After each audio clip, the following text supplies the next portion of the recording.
আমরা এখন সর্বশেষ আবিষ্কৃত ও ইউপ্যাক কর্তৃক পর্যায় সারণীতে মোট অনুমোদিত মৌলের সংখ্যা সম্পর্কে জানব। ঠিক আছে, তো মোট মৌলের সংখ্যা কয়টা বলতো? 118টা। তো এখানে প্রথম মৌলকে হাইড্রোজেন, সবাই জানে, পর্যায় সারণীর দিকে তাকাইলে বোঝা যায়। আর সবার শেষে যে মৌলটা, সেটা হচ্ছে 118, সেটা হচ্ছে ওগানেসান। আর প্রথমটা তো হাইড্রোজেন, সবাই জানে। তাহলে সর্বমোট মৌল কয়টি? 118টি। আমরা যদি একটু ভাগ করি ধাতু, অধাতু এবং অপধাতু দিয়ে, ধাতু পাবো আমরা 94টি। ঠিক আছে, তার মধ্যে তার মধ্যে কঠিন পাবো আমি 89টি। কঠিন কঠিন পাবো 89টি। তরল পাবো 5টি। সেই 5টি এখানে লিখছি, অবশ্য এখানে তো 89টি লেখা সম্ভব না। তরল 5টি লিখছি: ফ্রান্সিয়াম, তারপর তোমার গেলিয়াম, তারপর তোমার রুবিডিয়াম, মার্কারি, সিজিয়াম। তুমি হয়তো টেকনিকটা এইভাবে মনে রাখতে পারো যে ফ্রান্সে গিয়ে, হ্যাঁ, এটা একটা টেকনিকটা এইভাবে মনে রাখতে পারো: ফ্রান্সে গিয়ে ফ্রান্সে গিয়ে রাব্বি রাব্বি হাজি, ফ্রান্সে গিয়ে রাব্বি হাজি সাইস সাইস একটু বুঝে নাও আমি কি বুঝাচ্ছি। Francium, gallium, rubidium, mercury, caesium. ফ্রান্সে গিয়ে রাব্বি হাজি সাইজ। এই 5টা তুমি এভাবে মনে রাখতে পারো।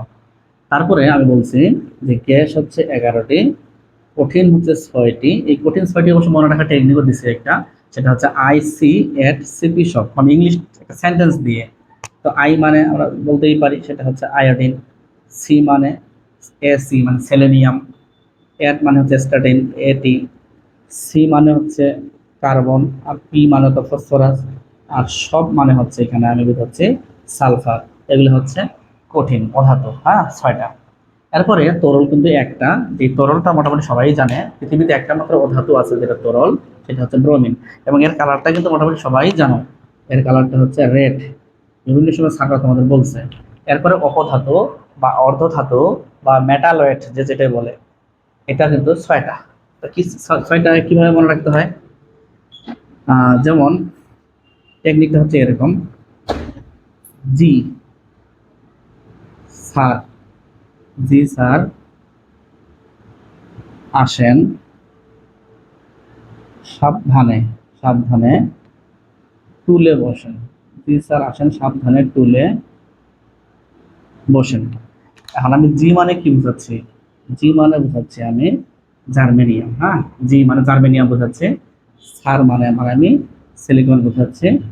আসেন মানে আমি আর্সেনিক বোঝাচ্ছি। সাবধানে মানে এসবি মানে অ্যান্টিবডি বোঝাচ্ছি।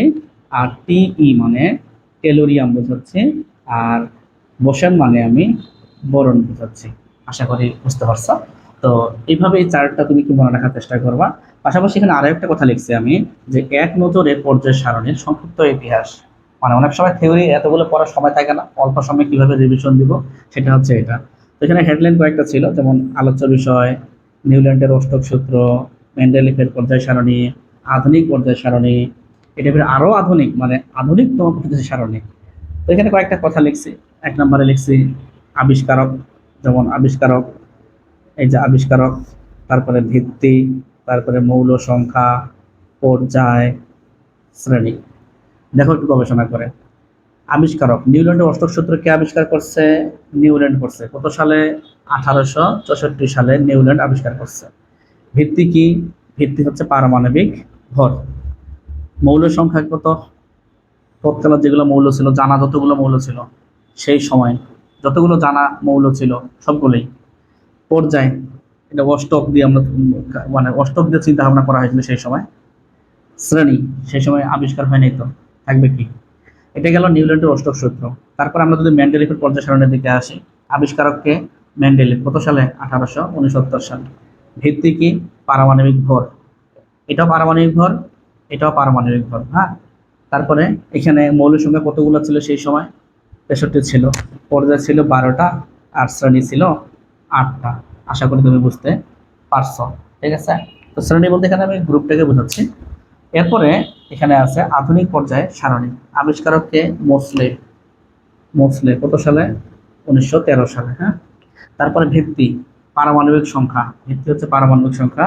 তারপরে এখানে দেখো মৌল সংখ্যা 109টি, পর্যায় 7টি এবং শ্রেণী বা গ্রুপ 16টি। ঠিক আছে, কিন্তু আমরা যদি আধুনিকতম পর্যায় সারণী নিয়ে চিন্তা ভাবনা করি তাহলে এর লোকের নাম পাওয়া যায়নি, অনেকের তো অবদান ছিল এখানে, এই কারণে লোকের নাম দেওয়া হয়নি, সালের নাম দেওয়া হয়নি। তবে যদি আমরা ইয়ার দিকে তাকাই, কি বলে ভিত্তির দিকে তাকাই, তাহলে কিন্তু পাবো ইলেকট্রন বিন্যাস কি অনুসারে, পারমাণবিক সংখ্যা অনুসারে ইলেকট্রন বিন্যাস। ওকে, এরপরে মৌলের সংখ্যা 18টি, দেখো 118টি মৌলের সংখ্যা। আর এখানে পর্যায় মোটামুটি সবাই জানি আমরা, 7টি পর্যায়, তাই না? আর শ্রেণী বা গ্রুপ হচ্ছে 18টি, তবে প্রকৃতপক্ষে এটাকে 16 বলা যায়। যদি প্রকৃতপক্ষে শব্দ না থাকে তাহলে আমরা 18 দাগাবো, আর যদি প্রকৃত পক্ষে থাকে তাহলে হয়তো আমরা 16 দাগাবো। এইভাবে আমরা এই কথাগুলো মনে রাখার চেষ্টা করব, তাহলে আমাদের এমসিকিউতে কোনো ঝামেলা হতে পারবে না আশা করা যায়। ওকে।